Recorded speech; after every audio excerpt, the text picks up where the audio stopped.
This is a journal of your training during 1976, actually, during the Olympic year. 1976 and 1977 says un-Olympic, which means Olympic year. It's more about the things I was doing in the gym and how I felt about my performance at that day. Coach Karolyi says he has never seen her cry, but she must have wanted to in training sessions like this. When you fall, don't sulk. Leap to your feet and try again, and again, and again. What I did in the training today, it was kind of like I didn't pay enough attention to my handstand. My arms were not totally straight, they were semi-bent. Here, I said that on the floor, I did 2 routines, one after the other one. And I was so tired that I was almost dead. And it's like with capital letters. Now, what's amazing about that is your age at this time, the discipline that you had even then, and how hard you were on yourself. I think even today, I just don't wake up and just go with the day. I mean, I plan things, so I'm disciplined in that way too. Do you remember thinking, all I do is gymnastics and I don't have a fun life?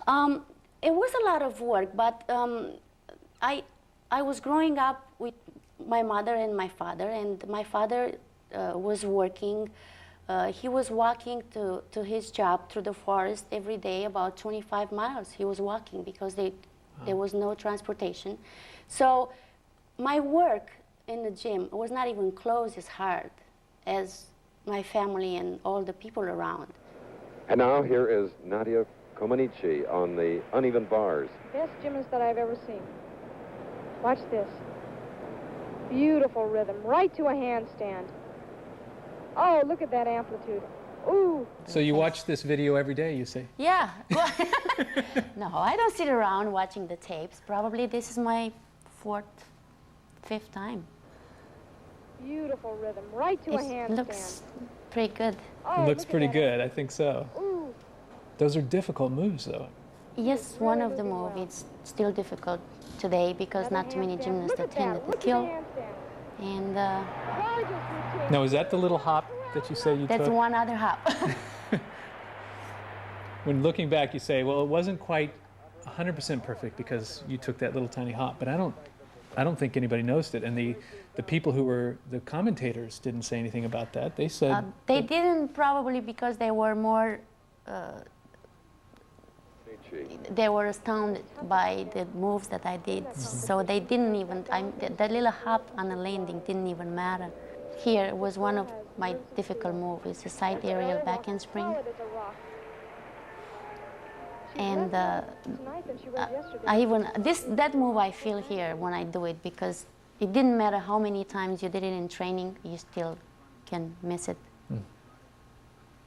you weren't happy just doing what was the acceptable routine of the day and doing it perfect. You wanted to do the most difficult thing that you could possibly do.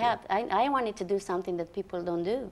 I like to do things that, in general, people say, I think this is impossible to do. I said, no, it can be possible. I think that this is my famous pose that people remember. See? Of course. Is that something that you made up, or is that something that one of the experts decided? My famous pose? The choreographer who works with us on our floor routine, Geza, and he figured out what works with everybody's moves. And we did the routine, and at the end we got stuck because we couldn't find an ending of the floor routine. And Geza told me, why don't you start to walk like a worm, you know, like this? So I did that, and he said, stop. So that's how I end up with my... That's how it happened? That's how it happened. Oh. There was the Nadia's touch.